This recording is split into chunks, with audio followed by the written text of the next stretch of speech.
Y continuamos con la lección 8, voluntad superior y voluntad humana.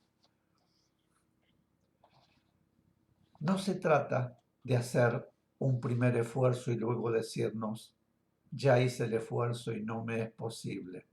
No, se hace el esfuerzo una vez y posiblemente se logrará un resultado mínimo. Pero si en realidad deseamos lograr esa superación, las circunstancias habrán de repetirse. Debemos estar atentos a todas las circunstancias de la vida que se nos va presentando. Y en cualquier oportunidad, repentina y frecuentemente, encontraremos las que nos irán ayudando a obtener la superación que deseamos. Entonces lograremos ir avanzando cada vez más hasta llegar a la superación completa.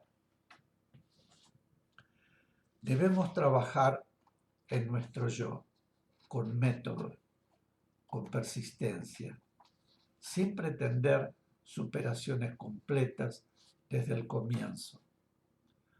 Tomar primero un aspecto y luego otro. Cuando advertimos que en algún aspecto estamos procediendo mal y no obstante volvemos a caer, debemos analizarnos exhaustivamente. Preguntémonos, ¿por qué caí? ¿Por qué me sentí herido? ¿Por vanidad? ¿Porque no me gusta tal cosa que me dijeron y entonces me sulfuré y contesté de ese modo? En ese momento sentí odio, pero ¿todo por qué? ¿Por vanidad? Pero esa vanidad te permitió darte cuenta en cuál punto estabas. Quiere decir que al esforzarse para lograr la superación de ese estado de ira, se puede controlar todo ese aspecto desde su origen. Cuando, no obstante, reconocer que se ha estado mal, volvemos inconscientemente a caer. No debemos suponer que es por debilitamiento de la voluntad. Sería debilitamiento de la voluntad si se tratara de algo que se hace conscientemente. Pero cuando es inconsciente, ya es por acostumbramiento, digamos, a reaccionar de esa forma ante un estímulo determinado. Nos acostumbramos paulatinamente a las vibraciones superiores, pero también nos acostumbramos a las vibraciones inferiores. Determinados estímulos produjeron desde tiempo atrás una determinada reacción, voluntaria y conscientemente. Y luego, cuando ello ha tomado fuerza en nosotros, el estímulo produce la reacción aún fuera del control de la voluntad. Es entonces que debemos emplear la voluntad y el control hasta lograr la completa superación de esas reacciones, lógicamente negativas. Pregunta: ¿debemos permanecer callados ante una injusticia? Explicación: no, pero es algo que debe ser analizado. La injusticia puede causarnos ira, puede enfurecernos, lo que significa poner en evidencia una falla nuestra. Lógicamente, no podemos aceptar una injusticia. La posición interior de la persona que se siente en el deber de reaccionar contra la injusticia debe ser más bien de amor hacia el que ve en el error, que de indignación que lo lleve contra esa persona. Amor es compasión. Pensar, por ejemplo, pobre, cuán equivocado está. Y cuando llega el momento en que le es posible opinar, decir más o menos, creo que tal cosa no debe ser así y me parece que eso es injusto. Por tal y tal razón, mi opinión es que lo justo debería ser esto y esto otro. Ayudar así a la persona que obra injustamente, poniéndola en conocimiento de lo que realmente debe ser lo justo.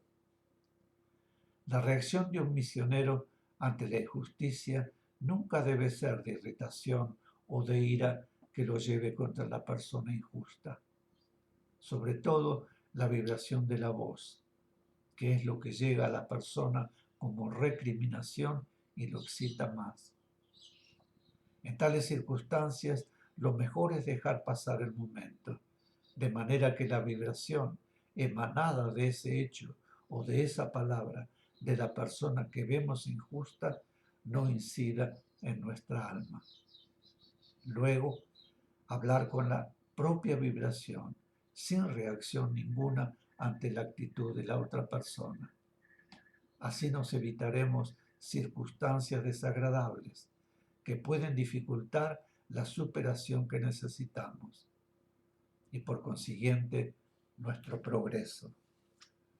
Además de, en casi todos los casos, impedir que la persona equivocada reconozca su error y cambie su juicio.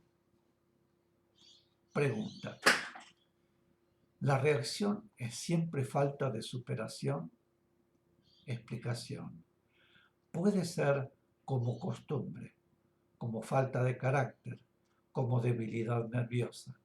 No se ha educado la calma interior. Puede tratarse de una persona muy excitable, que inmediatamente quiere responder, de acuerdo con su propio pensamiento, a lo que se dice. Muchas veces interpretamos mal lo que se dice y contestamos enseguida, y la otra persona contesta en tono todavía más subido.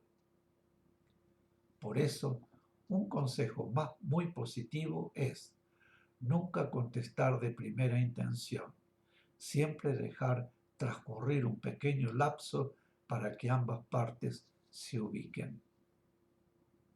Lo principal en esto es la posición interna, la forma que se adopte y la apariencia siempre que sea con intención de bien. Carecen de importancia. Pregunta: ¿por qué le es posible a un ser desencarnado que se encuentra en el plano astral, sin haber completado aún su desprendimiento, continuar generando vibraciones negativas? Explicación: porque su voluntad aplica negativamente la energía que continúa recibiendo de la partícula espiritual, produciendo así las vibraciones negativas que decimos son generadas por el ser desencarnado.